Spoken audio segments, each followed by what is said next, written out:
এবার একটা মন ভালো করা ছবি দেখাবো আপনাদের। দেখুন, শাবকের সঙ্গে খুনসুটি মা চিতাবাঘের। মিরিকে পাহাড়ি গ্রামে ক্যামেরাবন্দি দৃশ্য। রাস্তায় খুনসুটি মা শাবক চিতাবাঘের। আর তারপরে বেশ কিছুক্ষণ এই খুনসুটির পর কিন্তু জঙ্গলে ফিরে যায় শাবক, চিতাবাঘ ও লেপার্ড।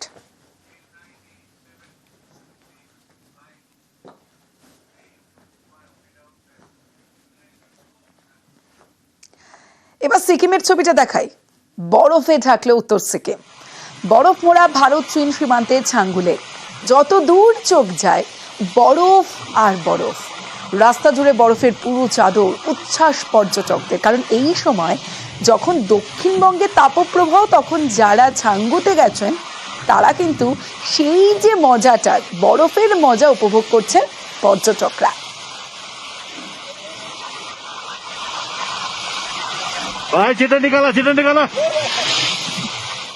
শিক্ষামন্ত্রী চাকরিহারা বৈঠক ইতিবাচক। বিকাশ ভবনে প্রায় 2 ঘন্টা 45 মিনিটের বৈঠক হয়। আর সেই বৈঠকে যোগ্য অযোগ্য তালিকা ও ওএমআর এর মিরর ইমেজ প্রকাশেরও দাবি চাকরিহারাদের। 2 সপ্তাহের মধ্যে নিষ্পত্তির আশ্বাস দিয়েছেন শিক্ষামন্ত্রী ব্রাত্য বসু। শিক্ষামন্ত্রী জানান, আগামী সপ্তাহে সুপ্রিম কোর্টে রিভিউ পিটিশন দাখিল। আমরা বলেছিলাম যোগ্য অযোগ্য লিস্ট সার্টিফাই করে পাবলিশ করতে হবে। শিক্ষামন্ত্রীর উপস্থিতিতে এসএসসি চেয়ারম্যান জানিয়েছেন যে যোগ্য আর অযোগ্যের লিস্ট ওনারা অলরেডি তৈরি করতে শুরু করে দিয়েছেন। আইনি পরামর্শ নিয়ে সোমবার নাগাদ উনি সেটা পাবলিশ করবেন, মোস্ট প্রবাবলি 21 তারিখ। 22 লক্ষ ওএমআর যেটা বলা আছে, টোটাল পরীক্ষার্থী যারা ছিল তাদের ওএমআর পাবলিশের কথাও আমরা বলেছি। তো ওনারাও সেটাও বলেছেন যে সেটা তো আছে, আইনি পরামর্শ নেবেন। যদি ওনারা মানে পজিটিভ বার্তা দেন যে কোনো অসুবিধা নেই, তাহলে অবশ্যই সেটাও পাবলিশ করা হবে। মিরর ইমেজ যেটা আমরা বলেছিলাম, সেটা ওনারা এটাই জানালেন যে মিরর ইমেজ তো নেই। কারণ মিরর ইমেজ যদি থাকতো তাহলে সিবিআই নিশ্চয়ই খুঁজে পেত। যেটা আছে এখন সেটা অ্যাকর্ডিং টু সিবিআই, মানে সাবমিটেড বাই সিবিআই, সেই মিরর ইমেজটা আছে। যদি সেটা হয় তাহলে সেটাও ওনারা দেবেন। ওরা বেশ কিছু দাবি আমাদের কাছে করেছেন। ওরা যেগুলো বলেছেন সেগুলোর সঙ্গে আমাদের কোনো মৌলিক কোনো বিরোধ নেই। ওদের দাবিগুলি অত্যন্ত ন্যায়সঙ্গত। আমরা আইনি পরামর্শ নেব।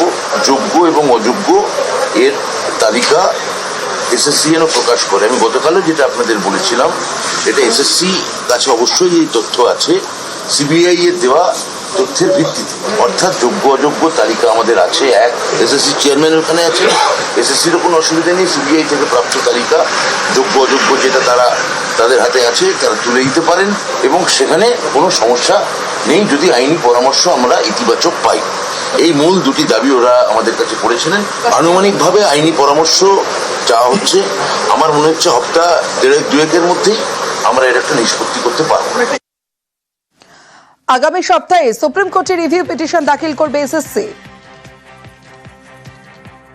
আইনি পরামর্শ যেটা আমরা বলেছিলাম যে মানে রিভিউ করার আগে বা কিউরেটিভ যাই পদ্ধতি হোক, প্রথমে তো রিভিউ হবে। রিভিউয়ে যাওয়ার আগে রিভিউয়ে কি ধরনের আলোচনা হবে সেটা আমাদের সঙ্গে যেন আলোচনা করেন একসঙ্গে বসে। তো সেটাই ওনারা রাজি হয়েছেন। আপনারা খুশি? দেখুন, খুশি আমরা, আশ্বস্ত সেদিনই হব বা স্বস্তি পাবো। আশ্বস্ত হওয়ার জায়গা এখনই নয়, স্বস্তি আমরা সেদিনই পাবো যেদিন পুরো লিগ্যাল ওয়েতে আমরা পুরোপুরি জিতে আসব। বেতন নিয়ে যেটা আলোচনা হয়েছে, যে দেখুন আমাদের তো সুপ্রিম কোর্টের অর্ডার আছে, এখন আপাতত ভাবে যে বেতন চালু থাকবে কিনা সেটা আইনি পরামর্শ নেওয়া চলছে। তবে আমরা দেখেছি স্যালারি পোর্টাল খুলে দিয়েছে, এটুকু আছে, বেতন সাবমিট হবে। আপনারা স্কুলে যাবেন? স্কুলে দেখুন সেটা আমরা ওখানে গিয়ে আলোচনা করব যারা চাকরিহারারা আছে।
এবার এসএসসি ভবনের সামনে রাতের ছবিটা দেখাবো। রাতেও এসএসসি ভবনের সামনে অবস্থান। আজ রাতভর অবস্থানে চাকরিহারারা।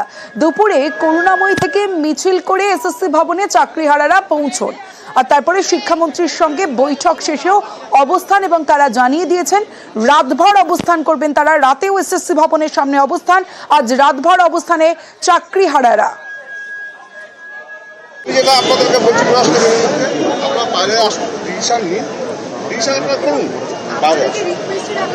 প্রচুর গাড়ি রয়েছে, মানে আটকে যাচ্ছে, প্রচুর ট্রাফিকের অসুবিধা হচ্ছে। আপনাদের রিকোয়েস্ট করে আপনাদের জন্য আপনারা সাইডে সরে দিন, নিজেদের আলোচনা নিজেরা, কোনো অসুবিধা নেই।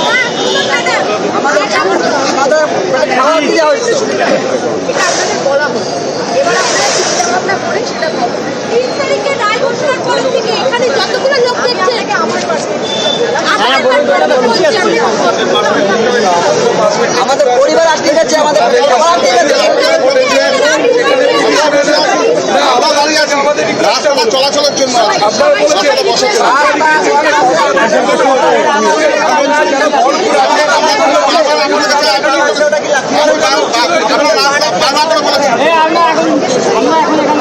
কথা বলে কথা বলে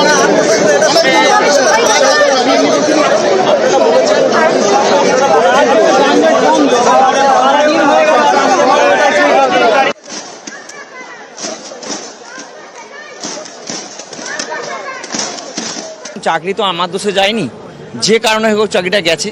তো সেই যতক্ষণ না সেই চাকরিটা যেহেতু আইনি প্রক্রিয়ার মাধ্যমে গেছে, আইনি প্রক্রিয়ার মাধ্যমে আমাদের ফিরে না আসছে, ততক্ষণ কিন্তু আমাদের রাস্তায় পড়ে থাকতে হবে এবং চালাবেন, রাস্তায় পড়ে থাকতে হবে এবং রাস্তার মাধ্যমেই কিন্তু রাস্তা খুঁজে বার করতে হবে। কি এই রাস্তাতেই হবে? এই রাস্তাতে যদি না পসিবল হয় কোনো কারণের জন্য, তাহলে অন্য কোথাও বাঁচতে হবে, কিন্তু অবস্থান চালাতে হবে। অবস্থান চলবে।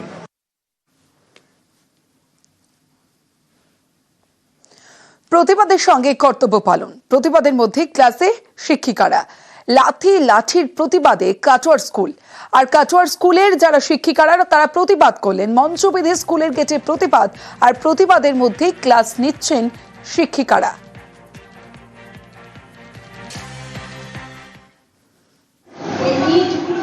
ওনারা ক্লাস নিচ্ছেন, আমাদের স্কুল ঠিকঠাকভাবে চলছে, কিন্তু এই বর্তমানে ঘটে যাওয়া আমাদের জাতির জনক শিক্ষকদের প্রতি যা ঘটনা ঘটেছে, শিক্ষকদের ওপরে লাঠিচার্জ, অসম্মানজনক যেসব কাজকর্ম চলছে, তার প্রতিবাদে আমাদের দিদিমণিরা সুষ্ঠুভাবে কাজ চালিয়েও অবস্থান বিক্ষোভে বসেছেন। শিক্ষা ব্যবস্থার বর্তমান যে পরিস্থিতি, শিক্ষা ব্যবস্থাকে ভুলুণ্ঠিত করার যে চেষ্টা চলছে, তার বিরুদ্ধেই আমরা আমি একজন শিক্ষক হয়ে ঘরে বসে থাকতে পারলাম না, তাই আজকে আমাকে পথে নামতে হয়েছে। আমার যে ভাই বোনেরা, সহকর্মীরা আজকে পুলিশের লাথি খেয়ে রাস্তায় পড়ে আছে, চাকরি হারিয়ে যারা হাহাকার করছে, সবার সহমর্মী হিসেবে আজকে আমরা প্রতিবাদ জানিয়েছি। সুপ্রিম রায়ে প্রায় 26,000 চাকরি বাতিল। বিজ্ঞানের বহু শিক্ষক চাকরি খুইয়েছেন। এতে অনেক স্কুলই বিপাকে। ভেবে পাচ্ছেন না এবার সায়েন্সের ক্লাস কে নেবেন। উচ্চ মাধ্যমিক শিক্ষা সংসদ পরামর্শ দিয়েছে ক্লাস্টার তৈরি করে সায়েন্সের ক্লাস করানোর।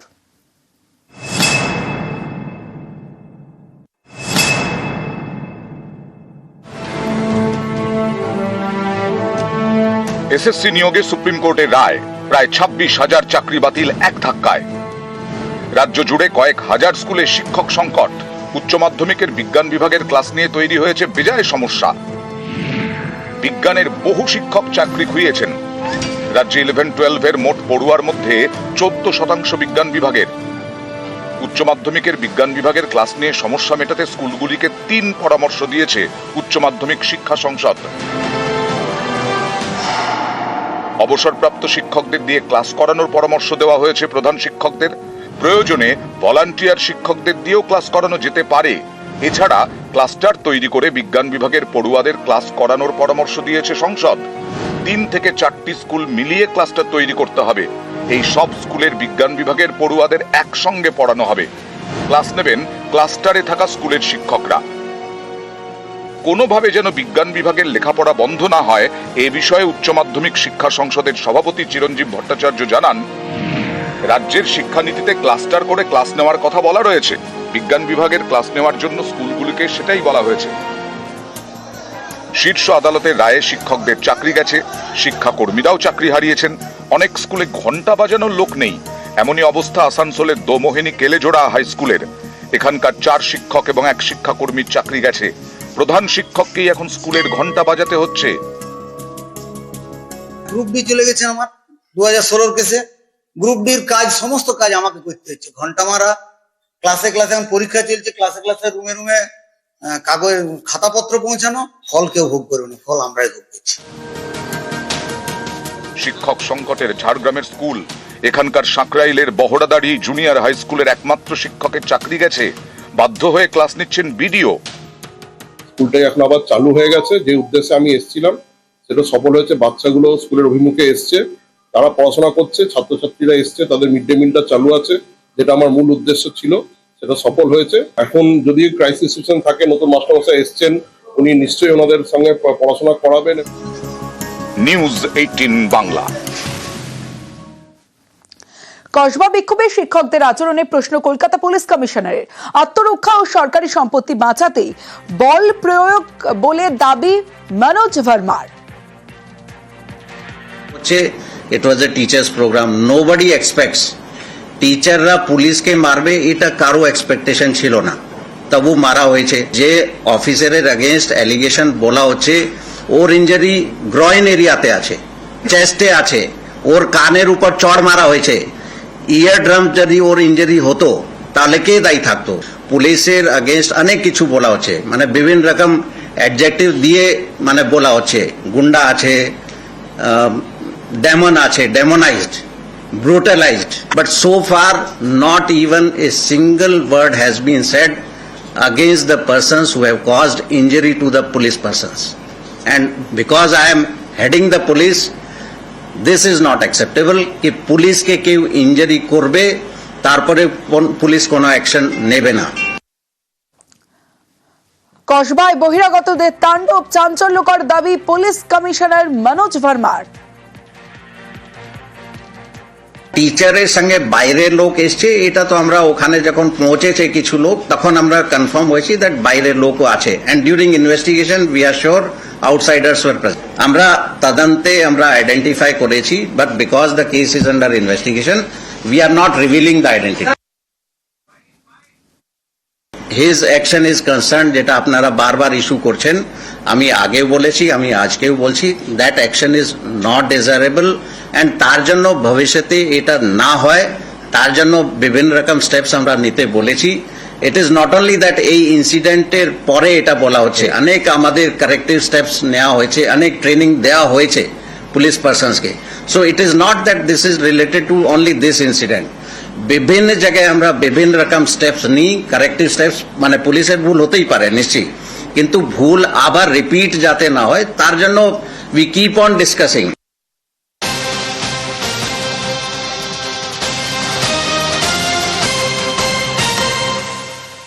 সুতি শামশেরগঞ্জে অশান্তির যে রেল ও সড়ক যোগাযোগ ব্যাহত, একাধিক দূরপাল্লার ট্রেন বাতিল করা হয়েছে, একাধিক স্টেশনের ট্রেন দাঁড়িয়ে রয়েছে, দূরপাল্লার ট্রেন। আবির ঘোষাল রয়েছে আমার সঙ্গে। আবির, রাত প্রায় 8টা নাগাদ তোমার সঙ্গে যখন কথা হচ্ছিল তুমি জানাচ্ছিলে যে একাধিক দূরপাল্লার ট্রেন বিভিন্ন স্টেশনে দাঁড় করিয়ে রাখা হয়েছে, এখন রাত 10টা 15, কি আপডেট?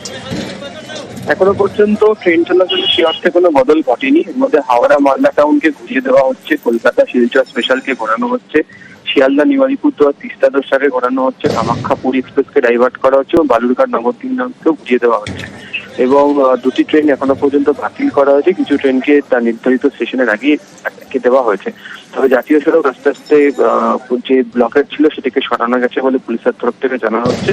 রেলের তরফ থেকে জানানো হচ্ছে যে কাটোয়া আজিমগঞ্জ সেকশন দিয়ে তারা চালাবে না, মালদাকে নিয়ে যাওয়ার জন্য যে গ্র্যান্ড কট সেকশন রয়েছে সেখান দিয়ে তারা আপাতত ট্রেন চালাবে। বেশ।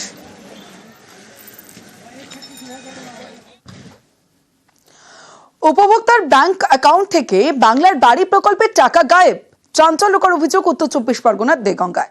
কাস্টমার সার্ভিস পয়েন্টে ফিঙ্গারপ্রিন্ট ব্যবহার করে জালিয়াতি হয়েছে বলে অভিযোগ, আর মানতে নারাজ কাস্টমার সার্ভিস পয়েন্টের ম্যানেজার।